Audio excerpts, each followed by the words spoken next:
bienvenue à tous les frères, toutes les sœurs, les enfants. Bienvenue, vraiment c'est une joie. J'ai même un peu d'émotion. Moi qu'on trouve souvent un peu, certaines personnes, un peu dures. Mais j'ai un peu d'émotion. Mais cela dit, en parenthèse, oui, c'est pas une dureté mais une rigueur dont on a besoin pour marcher avec le Seigneur.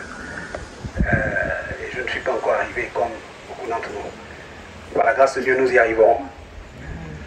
Alors, donc, je vais, en guise d'introduction, j'aimerais donner la parole à notre frère Georges pour quelques mots. Mais avant ça, je vais demander si vraiment il y a un frère. La parole de Dieu nous dit, n'oublions pas, que quoi que nous fassions en parole ou en œuvre, nous faisons toutes choses en rendant des actions au nom de notre Seigneur Jésus-Christ, en rendant des actions de gloire, de grâce à Dieu le Père. Donc, ne nous lassons pas de remettre à Dieu tout ce que nous faisons. Et tout ce que nous faisons, en fait, c'est pour cela, nous chrétiens, nous qui nous disons disciples du Seigneur Jésus-Christ, nous qui le proclamons, nous devons faire attention que tout ce que nous faisons, en fait, dans tout ce que nous faisons, nous rendons des actions de grâce à Dieu. Donc, en fait, tout ce que nous faisons doit être juste, doit être vrai, doit être bien, doit être bon. C'est parce que, quel que soit l'acte qu'on pose, que ce soit au travail, que ce soit même échanger, que ce soit, eh bien, il y a Dieu là-dedans. Il y a le Seigneur Jésus-Christ là-dedans. C'est vraiment impressionnant. Donc, nous sommes appelés à un niveau de standard dans la sainteté qu'on ne retrouve nulle part ailleurs qu'en Jésus-Christ. Et c'est normal parce que nous courons vers la vie éternelle. Nous allons vers la vie éternelle. Et il y a un prix pour ça. Donc, encore bienvenue, mes chers frères, sœurs, chers enfants. S'il y a un frère qui veut bien remettre par quelques mots, s'il y a un frère inspiré, pour remercier Dieu pour ce moment pour lequel nous sommes là, ce temps pour lequel nous sommes là, ça serait vraiment une très bonne chose. Ne nous lassons pas de le faire. Nous étions quelques-uns tout à l'heure ensemble, mais Georges dira certainement pourquoi. C'était pas... voilà, c'était en guise d'organisation par rapport à tout ce qui s'est fait. Je vais faire attention de ne pas mal positionner le micro pour éviter ces bruits. Voilà, ce n'était pas une aparté, on va dire. Non, c'était vraiment pour bien être sûr que nous sommes, pour ce qui est de l'organisation, bien en accord et qu'il n'y a pas, pour vous rassurer, il n'y a rien, il n'y a pas de plan, il n'y a pas de, c'est pour cela que je dis on n'est pas, c'est pas un séminaire. Georges va m'aider parce que ok, merci. Voilà, la solution est trouvée. Donc c'est pas un séminaire, c'est une rencontre. Nous devons ressortir de là vraiment remplis. Nous avons déjà de l'amour, mais nous devons être davantage remplis d'amour, vraiment remplis de joie, la joie que donne le Saint-Esprit, remplis de paix, d'assurance, être convaincus que vraiment nous ne devons rien attendre de ce monde et nous avons, par la grâce de Dieu, nous sommes des privilégiés. Nous marchons vers ce que vraiment le plus grand des trésors. Nous marchons vers la vie éternelle. Donc, s'il y a un frère qui est inspiré pour vraiment, en guise d'action de grâce, parce que c'est une grâce, encore une fois, que nous soyons là entre nous, et vraiment remercier le Seigneur, ce serait vraiment une bonne chose. Je l'ai fait il y a quelques minutes, et je peux vous dire que on ne peut pas se lasser de rendre grâce à Dieu. Donc voilà, bien aimés, si mes chers frères, sentez-vous libres et c'est toujours agréable à Dieu. Si vraiment l'idée t'a déjà traversé le cœur, ne désobéis pas. Mon frère, ce serait Pardon devant Dieu. Mais vas-y. Voilà. Je lève la prière. Ok, bien aimés, nous allons prier, rendre grâce à Dieu pour ce moment.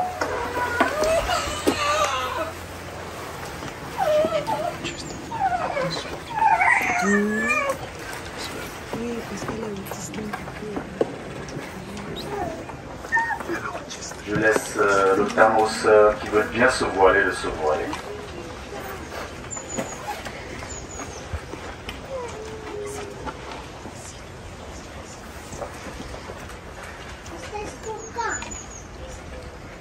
Ok, prions. Éternel Dieu Tout-Puissant, Dieu de gloire, Dieu de miséricorde, Dieu de bonté. Merci Seigneur de nous avoir rassemblés ici aujourd'hui pour connaître davantage ta volonté, pour nous connaître Seigneur, pour communier dans le nom de ton Fils Jésus-Christ. Seigneur, tout ce qui sera dit ici aujourd'hui Seigneur, que cela soit ta volonté. Seigneur, nous nous humilions devant toi pour te demander pardon pour tous nos péchés, pour toutes nos iniquités. Toi seul qui sondes les cœurs, Seigneur, tu connais ce dont on a besoin. Délivre-nous, Seigneur, de tout ce qui ne te glorifie pas dans nos vies. Enseigne-nous, Seigneur, tout ce que nous ne connaissons pas et que tu aimerais que nous sachions pour ta gloire. Seigneur, manifeste-toi puissamment ici au travers de ta parole par le nom de ton Fils Jésus-Christ. Seigneur, fais tomber les chaînes du péché qui nous environnent dans nos vies, afin que nous soyons véritablement libres en Jésus-Christ. Affranchis-nous, Seigneur, par ta parole. Seigneur, merci infiniment. Ô Dieu de gloire, que tout se passe dans ta volonté. Au nom de Jésus-Christ, Seigneur, nous t'avons ainsi prié. Amen. Amen.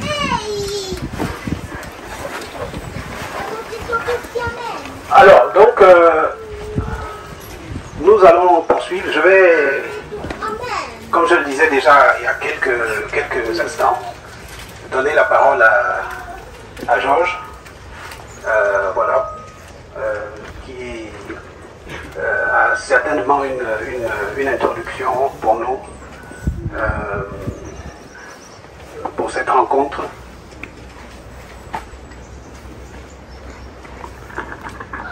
Alors, mes frères et sœurs en Christ, que Dieu vous bénisse abondamment.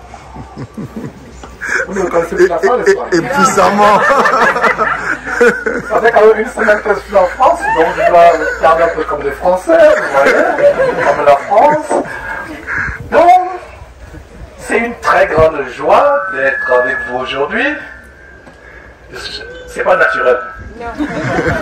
C'est une très grande joie d'être avec vous aujourd'hui, mes frères et sœurs. Il n'y a pas de mots. Nous sommes au four au moulin pour l'évangile de notre Seigneur et Sauveur Jésus-Christ. Vous voyez ce qui s'est passé avec les Jeux Olympiques à Paris. Le nom de Jésus-Christ est insulté dans ce monde. Selon qu'il est dit, je crois, dans Romains chapitre 2, verset 24, corrigez-moi si ce n'est pas le vrai verset, qui dit que le nom de Dieu est blasphémé parmi les païens. Et Dieu, dans toutes les générations, a suscité des envoyés, des messagers, pour que le nom de Dieu soit restauré parmi les païens.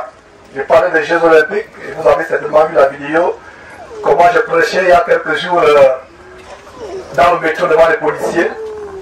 Les frères m'ont amené à Paris pour dire Georges, je vais prêcher à Paris. Je suis arrivé à Paris. Et quand j'ai fini de prêcher, les frères me disent Georges, tu viens de prêcher dans le quartier général des homosexuels. J'ai dit frère, vous n'êtes pas sérieux. Vous m'avez jeté dans la mort de crocodile. C'était au Châtelet. Châtelet. Ils étaient là. Nous avons mis les abominations. Il y a un couple de femmes qui sont venues faire des choses horribles devant la caméra. Mais on a prêché, c'était un peu dur. J'ai même prêché au policier. C'était là, c'était hier. Donc je secouais la tête. Donc j'étais furieux, graissé les dents. Bref, ça me fait plaisir de venir dans ce pays, ce beau pays, la France. Un pays merveilleux. La nature de la France peut être époustouflante, n'est-ce pas? Mais malheureusement, la France est détruite par des hommes qui servent Satan. pays, c'est comme nous aux États-Unis. Notre président Biden, je ne sais pas s'il est vivant, s'il est mort, Dieu seul sait. Mais nous, grâce à Dieu, je sais que nous pouvons continuer à proclamer l'infini grandeur de la parole de Dieu. Je ne savais pas non. Au début, j'avais pensé faire un séminaire. Un séminaire suppose que s'il y a des séminaristes, mais Dieu a mis dans mon cœur de faire plutôt une rencontre des frères qui partagent leur expérience, qui partagent leur souffrance, comment ils ont cheminé dans la foi avec Jésus-Christ, les hauts et les bas, les problèmes qu'ils ont eus. Donc, je serai en retrait. Vous me voyez enseigner depuis le dimanche, depuis 10 ans. Il y a tellement, je ne sais pas combien de centaines de vidéos qui sont, des milliers même, je dirais, qui sont sur YouTube. Donc, vous m'entendez prêcher. Et j'ai eu des larmes aux yeux pour la première fois. C'est cette petite qui m'a vraiment... Oh, tonton Georges, c'est toi. Et... ça m'a fait plaisir, ça m'a fait couler les larmes. Ouais, le Seigneur Jésus disait, venez à moi les enfants, car le royaume de Dieu leur appartient. J'ai encore quelques minutes, donc on va faire la connaissance, mais après, changer les contacts, apprenons à nous connaître, afin que le nom de Dieu soit restauré, afin qu'on le reconnaisse. Comment reconnaît-on les musulmans? On reconnaît les musulmans par l'accoutrement extérieur, et ce n'est pas comme ça qu'on doit reconnaître forcément le chrétien. On doit reconnaître le chrétien par la bonté dans son cœur, par la haine du péché, la repentance. Et depuis 10 ans, c'est le message que je prêche, la délivrance du péché. La délivrance du péché, et rien que quoi? La délivrance du péché. Alors tout à l'heure, on a eu une réunion avec des gens, des frères et sœurs qui ont, de manière délibérée, décidé de contribuer à ce travail d'organiser. Et c'est pour ça que vous avez certains de t-shirts. D'autres pas les t-shirts. Je veux dire des pullovers, sweaters, des pullovers. Et je m'en fais un peu, c'est que je ne pouvais pas donner les t-shirts à tous les frères. Peut-être prochainement, tous les frères auront le t-shirt. Ce sera possible. C'est possible. Il ne s'agit pas d'aller casser la banque pour le faire. C'est possible pour le faire. Mais, en fait, j'ai dit, frère, qui est plus volontaire pour organiser les rapports de Paris? Il y a des frères qui m'ont contacté. Et quand je suis arrivé à Paris, j'ai dit, frère, pour vous qui avez été volontaires, j'ai une surprise pour vous. Voilà les sweaters. Je suis sûr que je suis persuadé que la prochaine fois qu'on va dire, frère, qui veut participer au séminaire? Tout le monde. On aura peut-être, si on est 200, on aura 200 intervenants. Alors, je ne pourrais pas venir les blancs ballons. J'ai quand même confectionné un petit souvenir pour tout le monde. Ouais, donc tout le monde, même les enfants qui sont à l'école primaire, auront ce souvenir. Les stylos de Jésus-Christ TV. Et qu'est-ce qui s'est passé avec le stylo de Jésus-Christ TV? J'ai fait une première commande. J'ai compagnie société américaine pour dire que je vais à un séminaire. Faites-moi le stylo avec le logo de Jésus-Christ TV, notre télévision chrétienne, avec Jean 8, 32, la vérité vous affranchira.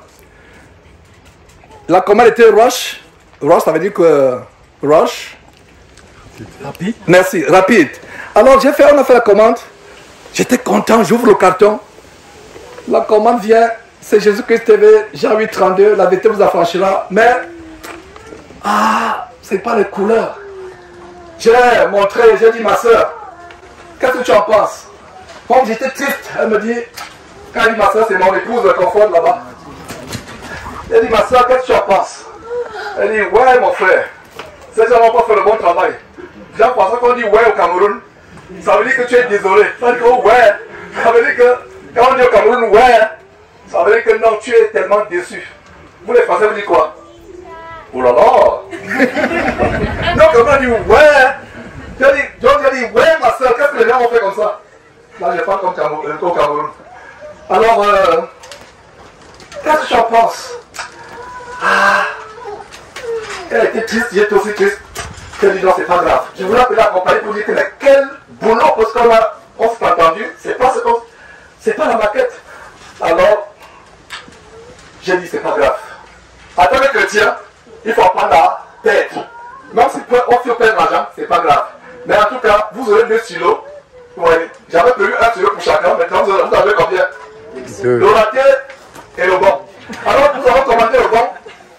Le bon maintenant, c'est le logo de Jésus-Christ TV. En fait, Jésus-Christ TV, c'est pas l'église. Non. L'église de Jésus-Christ n'a pas de nom. Pour les invités. Jésus-Christ TV, c'est une télévision chrétienne qui a été fondée par la grâce de Dieu, que nous avons mis sur pied, en commençant par YouTube en 2011. Et cette chaîne a pris de l'ampleur il y a même 3 ans. Nous avons diffusé en Afrique par satellite, le satellite où les télévisions nationales de la Côte d'Ivoire, Cameroun, Gabon. Donc le satellite, c'est une compagnie ici française, Etelsat. Donc Etelsat nous faisait diffuser sur toute l'Afrique. Donc Jésus-Christ TV n'est pas l'église. Ne dites pas, vous étiez où? J'étais en séminaire de l'église Jésus-Christ TV. Wrong. En anglais, c'est faux. C'est pas vrai. Jésus-Christ TV n'est pas le nom d'une église.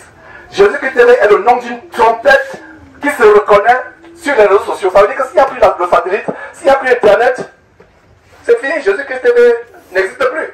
Mais nous, chrétiens, nous continuons à être chrétiens. Alors, quel est le nom de notre église? Question. Notre église, c'est les disciples de Jésus-Christ. Dans la Bible, de Matthieu chapitre 1, verset 1, le Nouveau Testament, jusqu'à Apocalypse chapitre 22, verset 21, il n'y a pas un seul verset qui montre que l'église de Dieu avait un nom. La seule dénomination religieuse qui avait un nom, c'était une religion des Juifs qui s'appelle la synagogue de comment? Voilà, right, les affranchis. Alors, le frère Elwin, viens Elwin, tu vas te charger de donner un stylo, 2 stylos, donc vous aurez, approche-toi, et par rapport au frère Elwin, vous l'avez reconnu? Voilà, on était à Paris au métro, je ne le connaissais pas il y a 1 semaine, et voilà les frères qui ont été volontaires. Je leur ai dit, frère, qui est prêt à aller mourir ou à aller se faire capturer par la police française? Ils ont un nom là. Comment? Sont-ils la police? La police de Macron, comment il s'appelle? On dit, voilà, quand je vais, parce que j'ai la première chose qu'elle dit, Macron, repens-toi de la pédophilie. C'est la première chose qu'il a dit sur la place. Il a dit, Macron, repens-toi. Allez sur la vidéo. J'ai dit, Macron, repens-toi de la pédophilie. J'ai vu les policiers. Certains souriaient. J'ai dit, comment ça, j'ai peur que les policiers sourient? Bon, bref. Donc, il y a ce petit qui m'a dit, qu'est-ce que tu as encore dit? Je me rappelle. Que je suis pas allé en prison pour la parole de Dieu. Oh. Quelqu'un qui est allé en prison pour ses convictions religieuses. Voilà. Donc voilà un jeune frère. Et ma joie est tellement grande, ça veut dire que si je m'endormais, c'est qu'il s'est fait mourir. Parce qu'un chrétien ne meurt pas, un chrétien s'endort et attend le retour de Jésus-Christ. J'aurais la joie. Je me disais qu'avec les gens comme lui, il était là avec la caméra, on était là. On courait dans le métro, on montait les escaliers, et une fois même j'étais dans le diable nous a fait tourner en rond, et nous a embrouillés, je sentais la pression, et les frères, il y avait des escaliers, il y avait des escaliers qui allaient jusqu'au, il y avait l'escalateur qui allait jusqu'au, je ne sais pas, la toiture de l'immeuble. J'ai laissé les escalateurs, j'ai pris l'escalier, je me suis mis à courir. Je me suis mis à courir. Je suis arrivé, à un moment j'ai soufflé, je suis arrivé au bout. Après, à la fin, j'ai dit, frère, vous savez pourquoi j'ai couru? Le diable m'a attaqué dans la voiture. Il m'a mis la peur en moi. Il a mis la frayeur en moi. Il a mis le décourage en moi. Le diable m'a frappé par l'assoupissement dans la voiture. J'étais à côté de Claude. Alors, quand j'ai vu les escalateurs, j'ai dit, voilà ce qui va me réveiller. J'ai couru. J'avais l'impression que le cœur allait tomber. Je vous assure que même Usain Bolt, vous connaissez qui est Usain Bolt? Même Usain Bolt, le Jamaïcain ne pouvait pas. J'ai couru, j'ai forcé. Quand je suis arrivé, je sentais comment le cœur était en train de tomber. J'ai soufflé, je me suis mis sur les genoux. Quand la force est revenue, c'est là où j'étais prêt à prêcher. Il me fallait quelque chose pour me choquer. Quelque chose pour me choquer. Donc je ne regardais même plus quand j'ai dit, peuple français, écoutez-moi, peuple de France, écoutez-moi. Ne méprisez pas ces paroles, écoutez. Voilà ce qui s'est passé. Donc, Erwin était avec nous, il était prêt. Donc Erwin, tu vas distribuer un stylo. Donc tu vas commencer. Tu prends un stylo, donc il y a le carton. Tu prends. Donc moi-même, je prends un aussi parce que je n'en ai pas eu. Donc je prends 2. Donc tu prends un stylo, tu distribues. S'il y a un reste, tu refais encore le tour où tu as commencé. Donc ça veut dire qu'il y aura des gens qui auront 3, 4 ou 6, pardon, tu fais le tout jusqu'à ce qu'aucun ne reste. J'ai déjà 2. Donc, voilà mes frères. Donc, soyons prêts à partager selon que Dieu va nous inspirer, les témoignages, etc. Voilà. Que Dieu nous bénisse. Amen. Amen. Amen.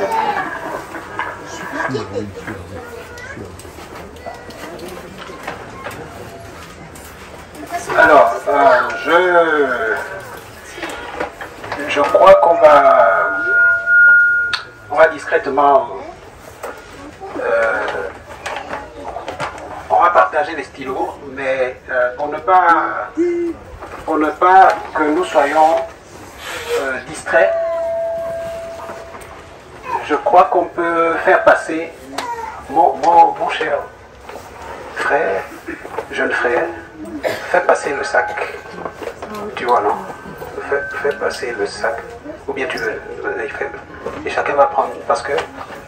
Voilà, ça va. Ok. Donc.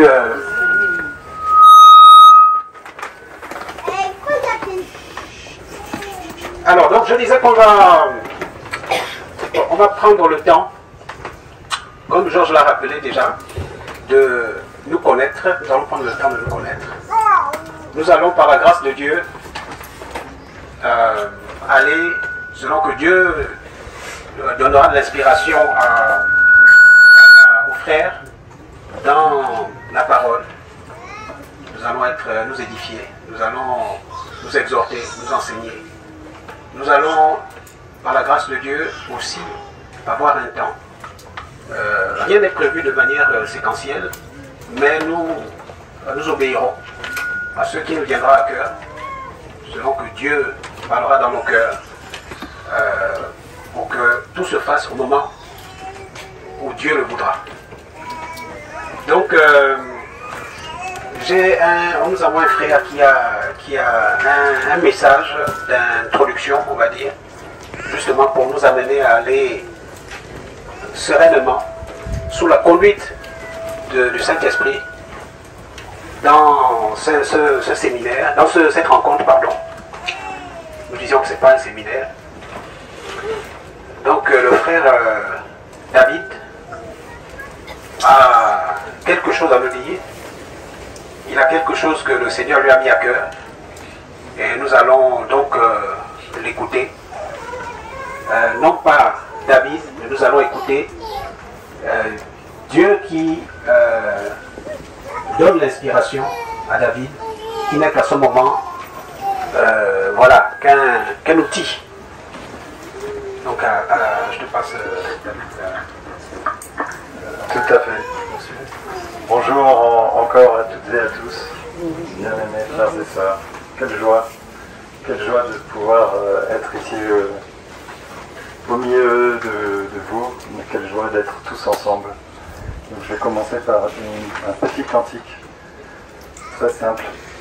Avec toi, Seigneur, tous ensemble, nous voici joyeux et sûrs de ton amour. Tu nous as rassemblés dans la joie de ta présence, et c'est toi qui nous unis. Voilà. Il est court.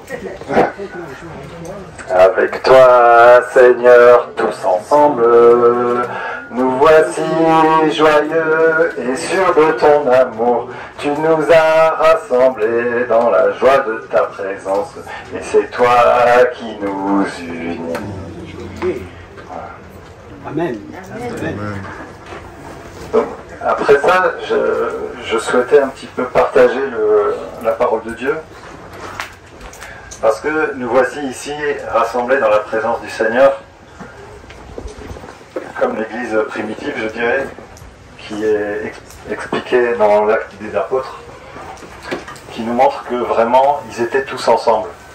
Et on va le voir au travers des Écritures, et on va voir aussi comment, étant tous ensemble, les bénédictions arrivent. On va voir aussi même que lorsqu'il y a des dissensions, il y a des blocages qui s'opèrent, mais par la grâce de Dieu, ces blocages sont levés quand on se remet ensemble.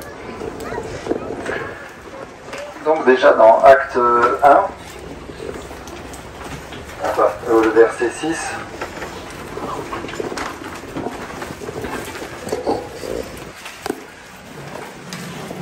On voit que les apôtres étaient réunis.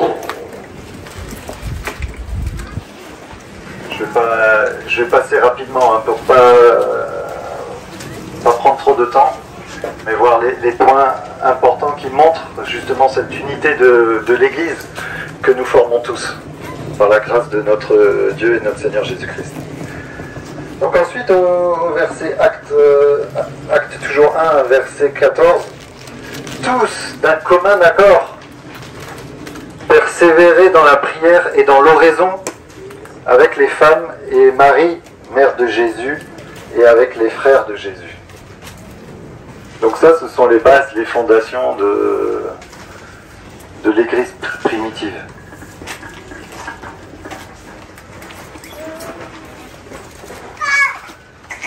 Ensuite, dans Acte 2, que vous connaissez tous, c'est la bénédiction du Saint-Esprit qui est arrivé sur l'Église. Le jour de la Pentecôte, ils étaient tous ensemble, dans le même lieu.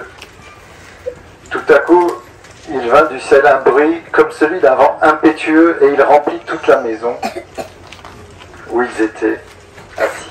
Des langues semblables à des langues de feu leur apparurent, séparées les unes des autres, et se posèrent sur chacun d'eux, et ils furent tous remplis du Saint-Esprit, selon que l'Esprit leur donnait de s'exprimer. J'ai raté un petit passage. Ils furent tous remplis du Saint-Esprit et se mirent à parler en d'autres langues selon que l'Esprit leur donnait de s'exprimer. Donc là, on voit qu'ils sont tous ensemble. Et encore une bénédiction tellement grande de notre Seigneur, c'est-à-dire le don du Saint-Esprit. Et que Dieu multiplie les dons pendant ces moments de rencontre au nom de Jésus-Christ. Donc on avance encore un peu dans la parole. Donc dans Acte 2, verset 37, après avoir entendu ce discours, ils eurent le cœur vivement touché, le discours de Pierre, après la réception du Saint-Esprit, justement. Excusez-moi.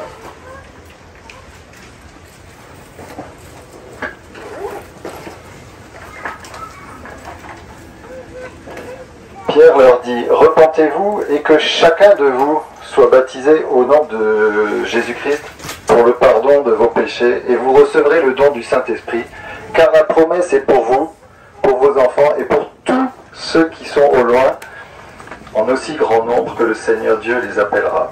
Et par plusieurs autres paroles, Et par plusieurs autres paroles, il les conjurait et les exhortait, disant, sauvez-vous de cette génération perverse. Ceux qui reçurent de bon cœur sa parole furent baptisés, et en ce jour-là, le nombre des disciples s'augmenta d'environ 3000 âmes. Donc on voit que tous ensemble, ils étaient tous ensemble, ils ont reçu le don du Saint-Esprit, et que ensuite, par le prêche de Pierre, voilà, il y a eu beaucoup de conversions, beaucoup de cœurs qui se repentent et qui viennent à Jésus pour pouvoir être baptisés. Encore des bénédictions, toujours ensemble. Ceux qui reçurent de bon cœur sa parole furent baptisés en ce jour-là, et le nombre de ses disciples s'augmenta d'environ 3000 âmes. Ils persévéraient dans l'enseignement des apôtres et dans la communion fraternelle. Voilà, la communion fraternelle, la communion entre les frères, la communion entre les sœurs. Merci Seigneur. Dans la fraction du pain et dans les prières. La crainte s'emparait de chacun et il se faisait beaucoup de prodiges et de miracles par les apôtres. Tous ceux qui croyaient étaient dans le même lieu et ils avaient tout en commun. Ils vendaient leurs propriétés et leurs biens et ils en partageaient le produit entre tous. Donc on voit tous, tout en commun, tous, selon les besoins de chacun. Ils étaient chaque jour tous ensemble, assidus au temple. Ils rompaient le pain dans les maisons et prenaient leur nourriture avec joie et simplicité de cœur, louant Dieu et trouvant grâce auprès de tout le peuple. Le Seigneur ajoutait chaque jour à l'Église ceux qui étaient sauvés. ceux qui étaient sauvés. Donc, évidemment, notamment la communauté fraternelle, tous ensemble unis d'un même cœur, afin que l'Église de Jésus-Christ s'agrandisse, que ce soit pas une église d'hommes, mais que dans les villes, les villages, il y ait des vrais disciples de Jésus-Christ, comme au premier siècle. Chapitre 3. Pierre et Jean montaient ensemble au temple à l'heure de la prière. Il y avait un homme boiteux de naissance qu'on portait et qu'on plaçait tous les jours à la porte du temple appelé la Belle, pour qu'il demandât l'aumône à ceux qui entraient dans le temple. Cet homme, voyant Pierre et Jean qui allaient y entrer, leur demanda l'aumône. Pierre, de même que Jean, fixa les yeux sur lui et dit « Regarde-nous ». Et il les regardait attentivement, s'attendant à recevoir de quelque chose. Alors Pierre lui dit « Je n'ai ni argent ni or, mais ce que j'ai, je te le donne, au nom de Jésus-Christ de Nazareth. Lève-toi et marche. » Donc voilà, on voit qu'ils étaient encore, Jean et Pierre, ensemble. Et que une délivrance a été opérée. Je vais un petit peu poursuivre ensuite, un peu plus loin. Dans Acte 4, à partir du verset 23.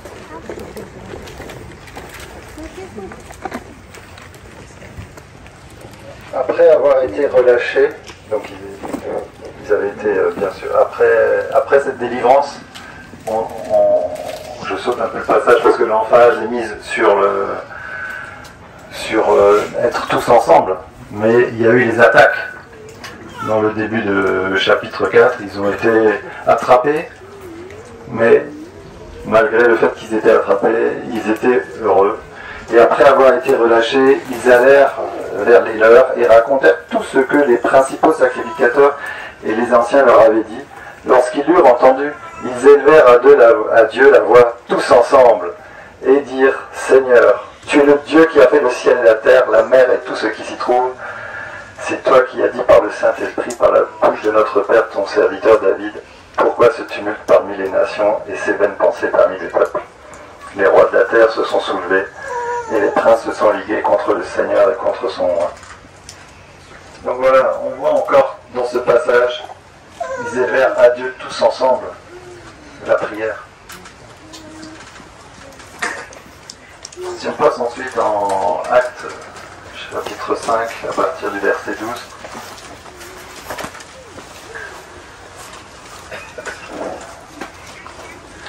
Beaucoup de miracles et de prodiges se faisaient au milieu du peuple par les mains des apôtres.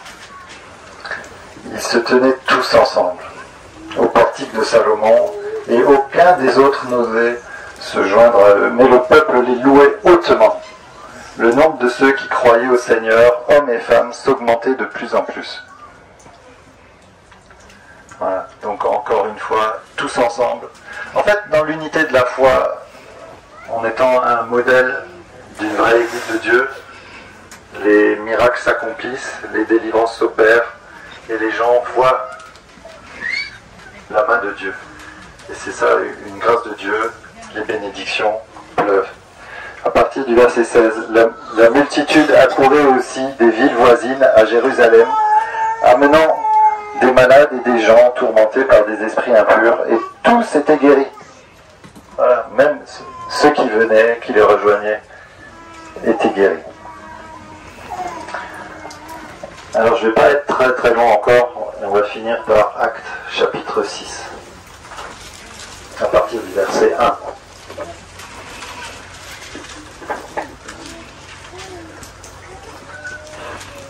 En ces temps-là, le nombre des disciples augmentant, les hellénistes murmurèrent contre les Hébreux, parce que leurs veuves étaient négligées dans la distribution qui se faisait chaque jour. Les 12 convoquèrent la multitude des disciples et dirent « Il n'est pas convenable que nous laissons la parole de Dieu pour servir aux tables. C'est pourquoi, frères, choisissez parmi vous 7 hommes, de qui l'on rende un bon témoignage, qui soit plein d'Esprit Saint et de sagesse, et que nous chargerons de cet emploi. Et nous continuerons à nous appliquer à la prière et au ministère de la parole. »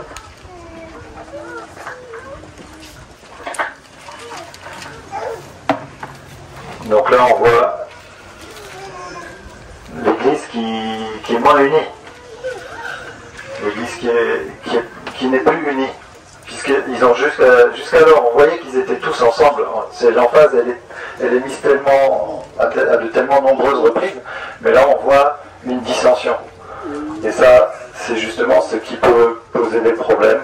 Certaines églises ont pu le vivre. Et justement, mais par contre, quand il y a l'unité dans la foi, on voit que l'Église s'étend. Et par la grâce de Dieu, nous avons pu être mercredi dans l'église de Paris qui a vécu ça, qui a vécu des dissensions, mais qui par la grâce de Dieu, quand on est arrivé, on était vraiment bénis de cette unité et aussi de cette discipline, je dirais. Mais là, l'emphase est mise sur l'unité. Et c'est pour ça, je pense que cette église est en train de s'agrandir par la grâce de Dieu. Et c'est ce que nous devons faire chacun dans nos villes, dans nos villages, que nos églises s'agrandissent. Mais alors comment ils ont remédié à ça? Ils ont tout simplement, ils ont traité le problème, ils ont décidé ensemble qu'il y ait 7 frères qui puissent être choisis pour que les autres puissent s'appliquer au ministère. Et cette proposition plut à toute l'assemblée. Et ils élurent Étienne, homme plein de foi et d'esprit, Philippe, Procor, Nicanor, Timon, Parménas et Nicolas, prosélytes d'Antioche. Ils les présentèrent aux apôtres qui, après avoir prié, leur imposèrent les mains. Conséquence, il n'y a plus de dissension, les problèmes ont été traités. L'Église est unie à nouveau. Conséquence, la parole de Dieu se répandait de plus en plus. Le nombre des disciples augmentait beaucoup à Jérusalem et une grande foule de sacrificateurs obéissait à la foi. Étienne, plein de foi et de puissance, faisait des prodiges et de grands miracles parmi le peuple. Voilà un petit peu le message que j'avais à cœur de partager aujourd'hui. Vraiment, quelle grâce Dieu nous a fait de pouvoir nous réunir, pas que de notre ville, de notre village, mais même un peu de partout. Pas que de France, parce que Georges rigolait un petit peu tout à l'heure en disant peuple de France.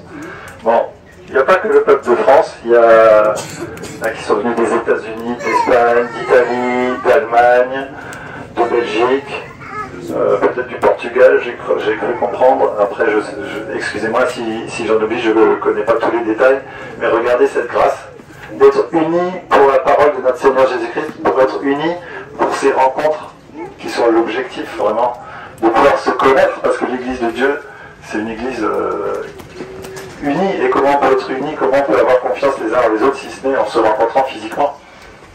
Donc voilà, on rend vraiment grâce à Dieu pour ces moments qui rend disponible. On rend grâce à Dieu d'avoir veillé sur votre départ, et il veillera aussi sur votre arrivée. On rend grâce à Dieu pour ces moments qui nous donnent de partager. Et merci mon Dieu pour tout. Que le nom du Seigneur Jésus-Christ soit loué. Amen. Amen. Amen.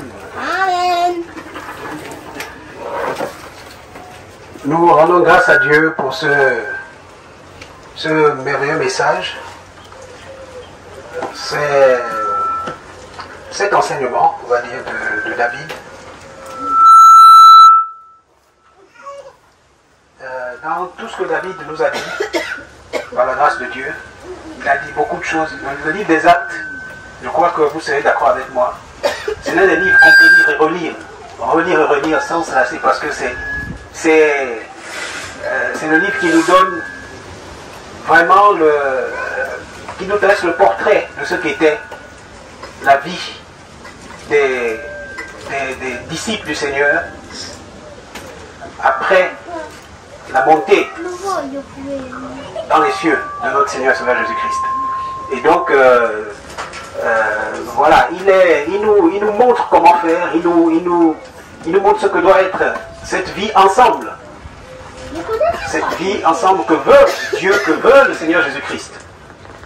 Cette vie en accord.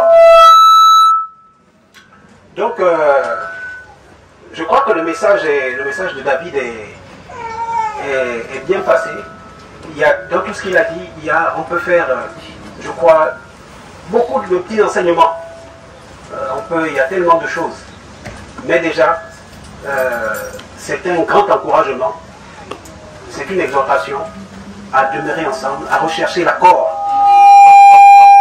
en permanence, à rechercher l'accord en permanence entre nous, pour que Dieu nous conduise en tout temps, pour que nous n'abandonnions pas en cours de chemin ce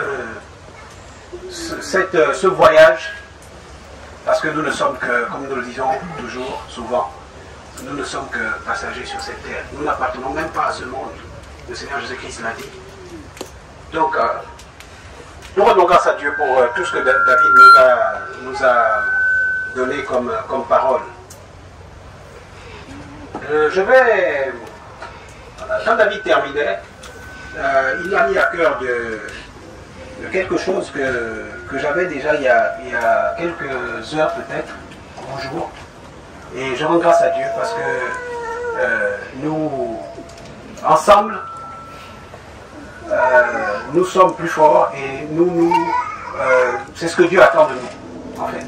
Que nous soyons ensemble justement pour nous soutenir les uns les autres, nous compléter les uns les autres. Et il a dit quelque chose de très important en mentionnant un peu les différentes provenances de chacun d'entre nous. Il y en a qui sont venus de très loin, et vraiment que Dieu soit loué. Que Dieu soit loué, c'est vraiment merveilleux. Et c'est pour ça que je crois que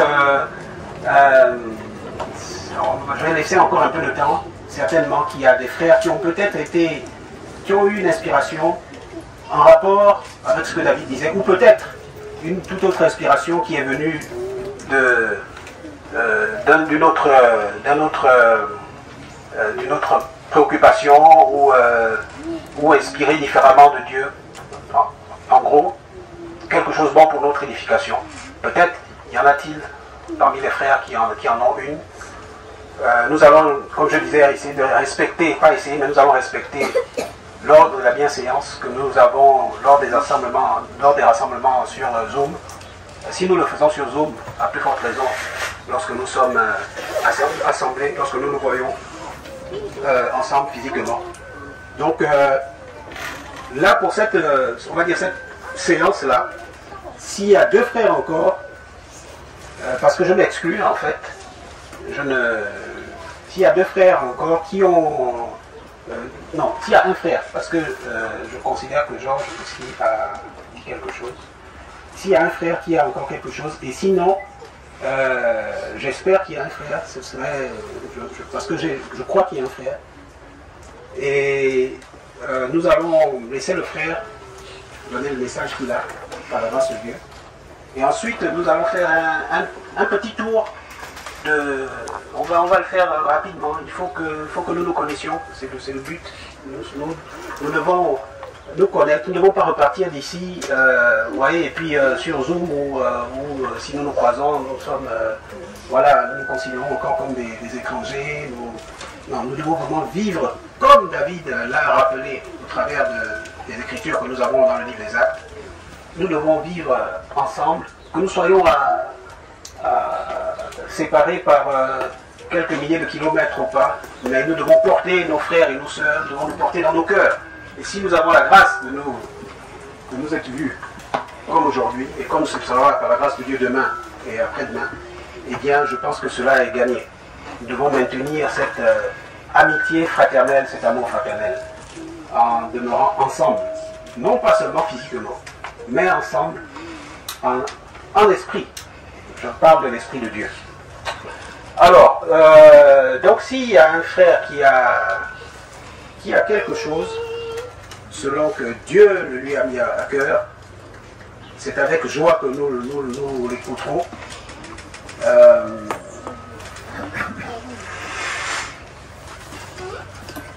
Sinon, David a évoqué aussi le merveilleux témoignage que nous avons eu de l'église de Paris, du moins de l'assemblée des frères de Paris, les frères et sœurs de Paris. Cette partie du corps de Christ, cette partie de la grande église, qu'est le corps de Christ. Et donc, ce serait bien aussi, peut-être, nous allons avoir un temps de témoignage, que Franck puisse bien-aimé Franck est quelque part, je crois, ou Dimi, ou voilà, un autre frère, puisse justement donner plus en détail ce qu'a effleuré David, parce que ça permettra certainement, ça édifiera certains d'entre nous, et ça permettra, pourquoi pas, à certains qui pourraient éventuellement se rassembler, et bien de profiter déjà de cette expérience-là, en se nourrissant de tout ce qu'a traversé et à surmonter, par la grâce de Dieu, les frères et sœurs de Paris. Donc on verra ça, je le mentionne pour ne pas oublier, de telle sorte que si j'oublie, ben, il y a un frère ou une sœur qui me rappellera lorsqu'on aura un temps d'échange où tout le monde pourra parler, un temps voilà, lors d'une collation par exemple. Donc n'hésitez pas à rappeler qu'on a évoqué telle ou telle autre chose, mais on ne l'a pas mentionné en fait. Donc voilà, l'objectif c'est que nous soyons vraiment, nous nous sentions bien ensemble et que nous puissions, qu'il n'y ait pas de barrière et que voilà, nous vivons ce qu'a rappelé David au temps des disciples, au temps des apôtres, dans le livre des Actes. Frère, je vais prendre la parole. Je vais prendre la parole. Ok. Je vais chercher ma Bible. Non, je vais finir. Je vais chercher ma Bible. Ok. Ah, Hervé. Ok, on va attendre Dimi. Dimi va chercher sa Bible parce qu'il a quelque chose à partager. Il a quelque chose à partager pour notre édification à tous.